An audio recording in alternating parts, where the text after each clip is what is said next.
మద్యం పాలసీ కేసులో ఢిల్లీ సీఎం అరవింద్ కేజ్రీవాల్ కు ఈడీ నోటీసులు జారీ చేసింది.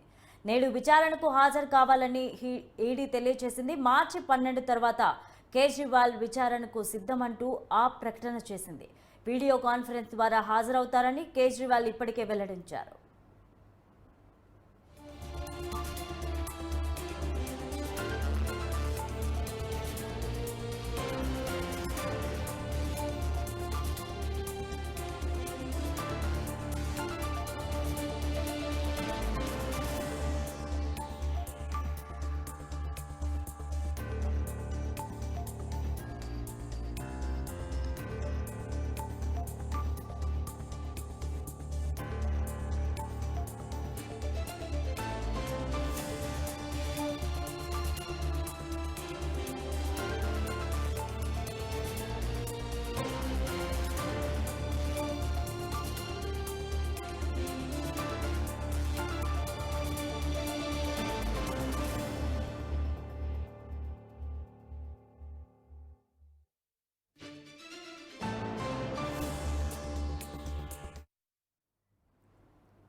దీనికి సంబంధించి మరింత సమాచారం మా క్రైమ్ బ్యూరో చీఫ్ కృష్ణ అందిస్తారు. కృష్ణ, చెప్పండి.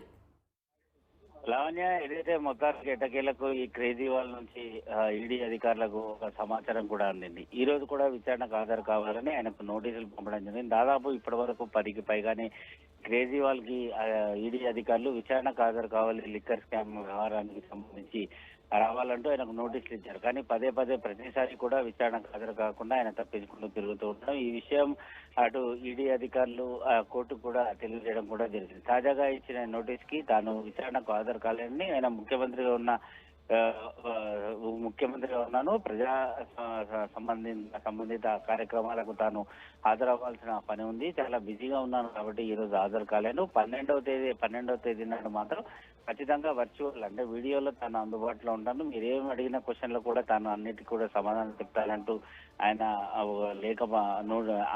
ఏదైతే ఈడీ అధికారులు ఇచ్చిన నోటీసుకి వివరణ ఇవ్వడం కూడా జరిగింది. దీనిపైన ఈడీ అధికారులు ఆ వివరణ పైన మరోసారి ఉన్నతాధికారులతో చర్చలు జరపడం జరుగుతుంది. అయితే మరికొన్ని కీలక విషయాలు బయటకు వస్తాయనే హాజరు కావట్లేదు అని కొంతమంది అంటున్నారు. సో దీన్ని ఏ విధంగా చూడొచ్చు? అవన్నీ కేసు వ్యవహారానికి సంబంధించి ఈ దర్యాప్తు చేస్తున్న క్రమంలో ఇప్పటికే దాదాపు 10 మందికి పైగానే పోలీసులు అదుపులోకి తీసుకోవడం, వారందరినీ కూడా ఈడీ అధికారులు కోర్టుకు తరలించారు. ఇందులో కొందరు అక్టోబర్ గా మారి బెయిల్ పైన బయటకు వచ్చారు, మరి కొంతమంది జైల్లో ఉన్నారు. ఈ క్రమంలో ఏదైతే ఈ స్కామ్ వ్యవహారం సంబంధించి అటు కవితతో పాటు ఈ కేజ్రీవాల్ పైన కూడా అనేక ఆరోపణలు ఉన్నాయి. ఛార్జ్ షీట్లలో ఏవైతే కోర్టుకు హాజరుపరచడం జరిగిందో అందులో వారిని నిందితులుగా పెరగడం జరిగింది. సో ఈ కేసు వ్యవహారానికి సంబంధించి విచారణకు రావాలని కేజ్రీవాల్ పదే ఈడీ అధికారులు నోటీసులు పంపించినా కూడా ఆయన ఈ వ్యవహారాలన్నింటినీ కూడా ఆయన తోసిపుచ్చడమే కాకుండా ఈ విచారణకు హాజరు కాకుండా గైర్హాజరవుతూ వచ్చారు. సో దీనిపైన పెద్ద చర్చ కూడా జరిగింది. సో ఈ క్రమంలోనే మరోసారి విచారణకు రావాలని కేజ్రీవాల్ ఈడీ అధికారులు, ఎన్ఫోర్స్మెంట్ డైరెక్టరేట్ అధికారులు పంపిన నోటీస్ కి ఈరోజు విచారణకు హాజరు కావాల్సి ఉంది. కానీ ఆయన విచారణకు హాజరు కాకుండా అధికారులకు వివరణ ఇచ్చారు. 12వ తేదీ నాడు వర్చువల్ విధానంలోనే తాను అందుబాటులో ఉంటాను, లేని పక్షంలో తన వల్ల విచారణకు రావడం సాధ్యం కాదని చెప్పి కూడా ఆయన అందులో వివరణలో తెలియజేయడం జరిగింది. లావణ్య, అయితే కృష్ణ, మార్చి 12 తర్వాత కేజ్రీవాల్ విచారణకు సిద్ధం అంటూ ప్రకటించింది. సో దానికి కూడా విచారణకి హాజరు అవ్వకపోతే ఎలాంటి చర్యలు తీసుకునే ఛాన్స్ ఉంది ఈడీ?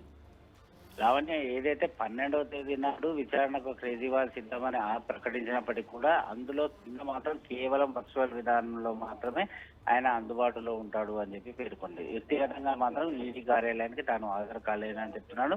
ఒకవేళ ఉన్నతాధికారులతో ప్రస్తుతం ఈడీ అధికారులు భేటీ అయినారు. ఒకవేళ వర్చువల్ విధానంలో ఆయన విచారణ చేయాలి, లేదంటే మరోసారి నోటీస్ ఇవ్వాలి. ఈసారి నోటీస్ కనుక గైర్హాజరైతే ఈ విషయాన్ని ఇప్పటికే కోర్టులో నడుస్తుంది కాబట్టి కోర్టుకు తెలియజేసి కోర్టు నుంచి అనుమతి పొందిన తర్వాత కేజ్రీవాల్ ని బలవంతంగా ఆయన ఈడీ కార్యాలయాన్ని తీసుకొచ్చి విచారణ చేపట్టి స్టేట్మెంట్ రికార్డ్ చేసేందుకు కూడా ఈడీ అధికారులు సిద్ధమవుతున్నారు.